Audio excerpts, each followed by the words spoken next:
art lesson. Ruby asks a lot of questions. She says, Ivan, why is your tummy so big?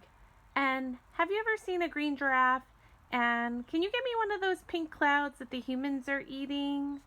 When Ruby asks, what is that on your wall? I explain that it's a jungle. She says the flowers have no scent, and the waterfall has no water, and trees have no roots. I am aware of that, I say. It's art, a picture made with paint. Do you know how to make art? Ruby asks. Yes, I do, I say, and I puff up my chest just a little. I've always been an artist. I love drawing. Why do you love it? Ruby asks. I pause. I've never talked to anyone about this before. When I'm drawing a picture, I feel quiet inside. Ruby frowns. Quiet is boring. Not always. Ruby scratches the back of her neck with her trunk. Why do you draw anyway? Or what do you draw anyway? Bananas mostly, things in my domain. My drawings sell at the gift store for $25 a piece with a frame. What's a frame? Ruby asks. What's $1? What's a gift store? I close my eyes. I'm a little sleepy, Ruby. Have you ever driven a truck? Ruby asks. I don't answer. Ivan, Ruby asks, can Bob fly? A memory flashes past, surprising me. I think of my father snoring peacefully under the sun while I try every trick I know to wake him. Perhaps I realize he wasn't really such a sound sleeper after all. Treat. How's that foot, old girl? George asks Stella. Stella pokes her trunk between the bars. She inspects George's right shirt pocket for the treat he brings her every night without fail. George doesn't bring me treats. Stella's his favorite, but I don't mind, 'cause she's my favorite too. Stella sees that George's pocket is empty, and she gives George a frustrated nudge with her trunk, and Julia giggles. Stella moves to George's left pocket and discovers a carrot. Nimbly, she removes it. Mac walks past. Toilet's plugged up in the men's bathroom, he says. Big mess. I'll take care of it, George sighs. Mac turns to leave. Before you go, Mac, George says, you might want to take a look at Stella's foot. I think it's infected again. Darn thing, never does heal up right. Mac rubs his eyes. I'll keep an eye on it. Money's tight, though. Can't be calling the vet every time she sneezes. George strokes Stella's trunk, and she inspects his pockets one more time. Just in case. Sorry, girl, George says as he watches Mac walk away. Elephant jokes. Ivan? Bob? I blink. The dawn sky is a smidge of gray, flecked with pink like a picture drawn with 2 crayons. I can just make out Ruby in the shadows waving hello with her trunk. Are you awake? Ruby asks. We are now, says Bob. Aunt Stella is still asleep. I don't want to wake her because she said her foot was hurting, but I'm really, Ruby pauses for a breath. Really bored. Bob opens one eye. You know what I do when I'm bored? What? Ruby asks eagerly. Bob closes his eyes. I sleep. It's a little early, Ruby, I say. I'm used to getting up early. Ruby wraps her trunk around one of the bars of her door. At my old circus, we always got up when it was still dark and when we had breakfast and we walked in a circle.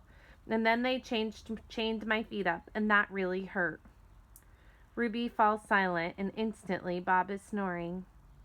Ivan, Ruby asks, do you know any jokes? I especially like jokes about elephants. Well, let me see. I heard Mac tell one once. I yawn. How can you tell an elephant has been in a refrigerator? How? By the footprints in the butter. Ruby doesn't react. I sit up on my elbows, trying not to disturb Bob. Get it? What's a refrigerator? Ruby asks. It's a human thing, a cold box with a door. They put food inside. They put food in the door or food in the box? And is it a big box, Ruby asks, or a little box? I see this is going to take a while, so I sit up all the way.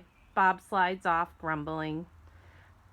I reach for my pencil, the one I snapped in half with my teeth. Here, I say, I'll draw you a picture of one. And in the dim light, it takes me a minute to find a piece of paper that Julia gave me. The page is a little damp and has a smear of something orange on it. I think it's from a tangerine. I try my best to make a refrigerator, but the broken pencil is not cooperating, but I do what I can. By the time I'm done, the first streaks of morning sun have appeared in flashy cartoon colors. I hold up my picture for Ruby to see. She studies it intently, her head turned so that one black eye is trained on my drawing. Wow, you made that? Is that the thing you were telling me about before? Art? Sure is. I can draw all sorts of things. I'm especially good at fruit.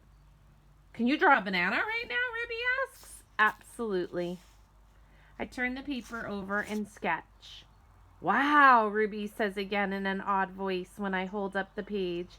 It looks good enough to eat. She makes a happy lilting sound, an elephant laugh. It's like the song of a bird I recall from long ago. A tiny yellow bird with a voice like dancing water. Strange, I'd forgotten all about the bird. How she'd wake me up every morning at dawn when I was still curled safely in my mother's nest. It's a good feeling, making Ruby laugh, so I draw another picture and another. Along the edges of the paper, an orange, a candy bar, a carrot. What are you two up to? Stella asks, moaning as she tries to move her sore foot. How are you this morning? I ask. Just feeling my age, Stella says. I'm fine. Ivan is making me pictures, Ruby says, and he told me a joke. I really like Ivan, Aunt Stella. Stella winks at me. Me too, she says. Ivan, want to hear my favorite joke? Ruby says. I heard it from Maggie. She was one of the giraffes in my old circus. Sure, I say. It goes like this. Ruby clears her throat. What do elephants have that nothing else has? Trunks, I think, but I don't answer because I don't want to ruin it for Ruby's fun. I don't know, Ruby, I reply. What do elephants have that nothing else has? Baby elephants, Ruby says. Good one, Ruby, I say, watching Stella stroke Ruby's back with her trunk. Good one, Stella says softly.